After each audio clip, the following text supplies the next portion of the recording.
განათლების სამინისტრო 2 წლის განმავლობაში ატარებს დირექტორთა არჩევის პროცედურებს და ამ პროცესი არის 2 წლის განმავლობაში გრძელდება საქართველოს სამეურვეო სკოლების სამეურვეო საბჭოს 80%-ს წარედგინა ერთი მასწავლებელი.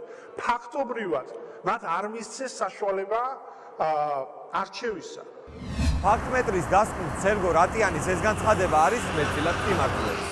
განათლებისა და მეცნიერების მინისტრის 2011 წლის 24 თებერვლის ბრძანების თანახმად დირექტორობის შესარჩევი კონკურსი 2 ეტაპს მოიცავს: სერტიფიცირებასა და დირექტორების კანდიდატების საჯარო სკოლების სამეურვეო საბჭოებისათვის წარდგენას. 2013 წლის 25 ივლისს დირექტორობის შესარჩევი კონკურსი დაიწყო, რომელიც ამავე წლის დეკემბერში დასრულდა. სერტიფიცირების ეტაპი 991 კანდიდატმა გაიარა. 2014 წლის დასაწყისში განათლებისა და მეცნიერების სამინისტრომ ტესტირების ახალი ეტაპი გამოაცხადა. ეს ეტაპი წარმატებით დირექტორობის 327 კანდიდატმა გადალახა. მოცემული მომენტისთვის ქვეყნის მასშტაბით სერტიფიცირებული დირექტორი 593 საჯარო სკოლაში ყავს. აქედან 455 საჯარო სკოლას, ანუ დაახლოებით 80%-ს ასარჩევად დირექტორობის თითო კანდიდატი წარედგინათ, რაც განათლების სამინისტროს მიერ გამოქვეყნებული ოფიციალური მონაცემებით დასტურდება.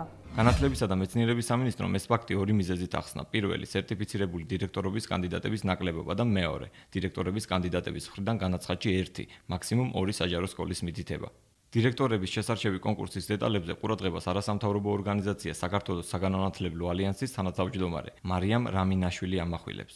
2015 წლის 15 აგვისტოს დირექტორების არჩევის წესში სამინისტრომ შეიტანა ცვლილება, რომელთაც კიდევ ერთი შუალედური რგოლი გაჩნდა დირექტორების არჩევის პროცესში და ეს რგოლი წარმოადგენდა სამინისტროს წინაშე კონკურსანტების სტრატეგიული ხედვის წარდგენას. Ვთქვათ, გვაქვს თბილისში ესეთი 97 სკოლა, სადაც საერთოდაც 17 კანდიდატი იყო დარეგისტრირებული და არც ერთი კანდიდატის წარდგენა არ განახორციელა ამ კომისიამ, რაც თავის მხრივ ტოვებს იმ განცდას, რომ არსებული შუალედური რგოლი იქნა ხელოვნურად სამინისტროს მხრიდან შემუშავებული, რამაც მათი სუბიექტური გადაწყვეტილების ესე ვთქვათ გამოტანა სამართლიანი გახადა და თავის მხრივ სამინისტრომ ამით უზრუნველყო მისთვის სასურველი კანდიდატების წარდგენა ყველა სკოლაში, ხოლო არასასურველი კანდიდატების დაბლოკვა. როგორც ვნახეთ, საჯარო სკოლების სამეურვეო საბჭოების დაახლოებით 80%-ს ასარჩევად დირექტორების მართლაც ერთი კანდიდატი წარედგინათ, რაც იმაზე მიუთითებს, რომ უმეტეს შემთხვევებში სამეურვეო საბჭოებს არჩევანის საშუალება რეალურად არ მისცემიათ.